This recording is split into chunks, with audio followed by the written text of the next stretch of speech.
is Ben Choi. I'm 22 years old. What I'm about to say, many men are scared to talk about. They're scared of what others may think. In short, my body was violated. My body was disfigured. My body was mutilated.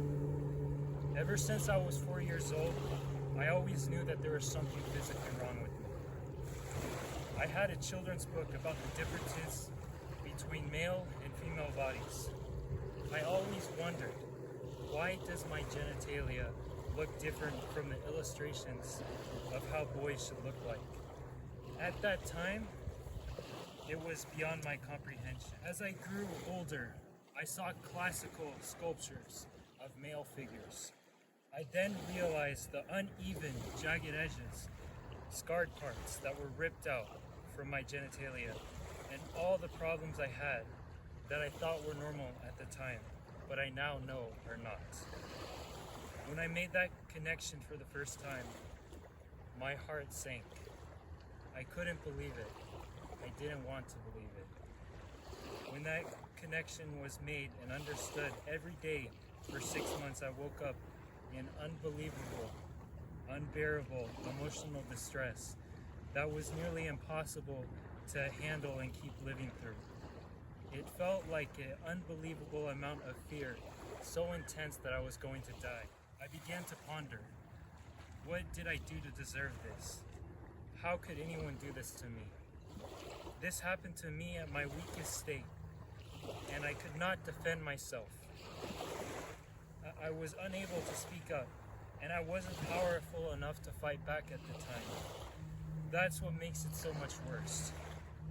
I felt extremely emasculated from this happening to me without consent. I was a victim of forced circumcision.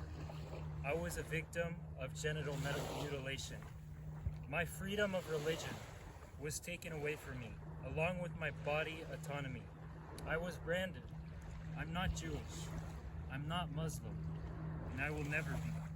The scars I have physically and mentally, the use of force against me is a human rights violation. It's not okay to do this on a minor's body and prey on innocent boys like this.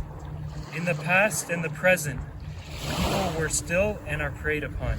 Using the greatest form of manipulation is when the victim is taught to neither believe they are the victim and are taught to believe the wrongdoings are okay.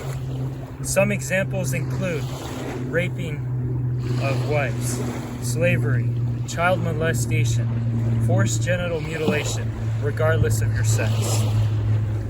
One of the last conversations I had with one of my best friends, a week before he committed suicide, he was telling me how he felt extremely violated from being mutilated. He told me he felt that it was a work of the devil. This is because he used to be the guy who told everyone he was proud to be circumcised.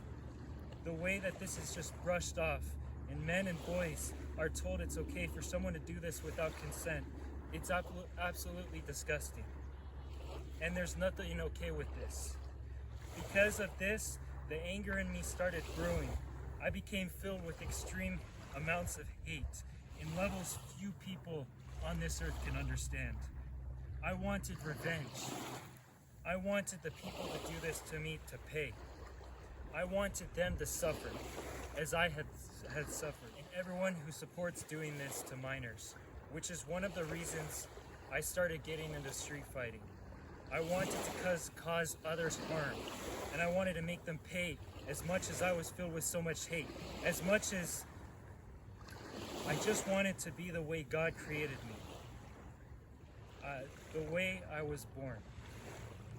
Genesis 1:26-28 announces human beings are made in the image of God. I go through the most pain known to mankind just to have my foreskin, an external male G-spot, called the frenulum, back to go through the most extreme pain. I believe in body autonomy. I believe boys should have the same fundamental human rights girls are entitled to consent on genital surgeries, no matter what race, sex. We are all human. We all bleed the same blood. send this video to anyone who says everyone's okay being circumcised without consent and expecting parents. I spoke up because I'd rather stand up for what I believe in, even if that means standing alone, against the odds, against societies, against the world. No matter what, I'll always believe in myself, even if everyone thought I was crazy.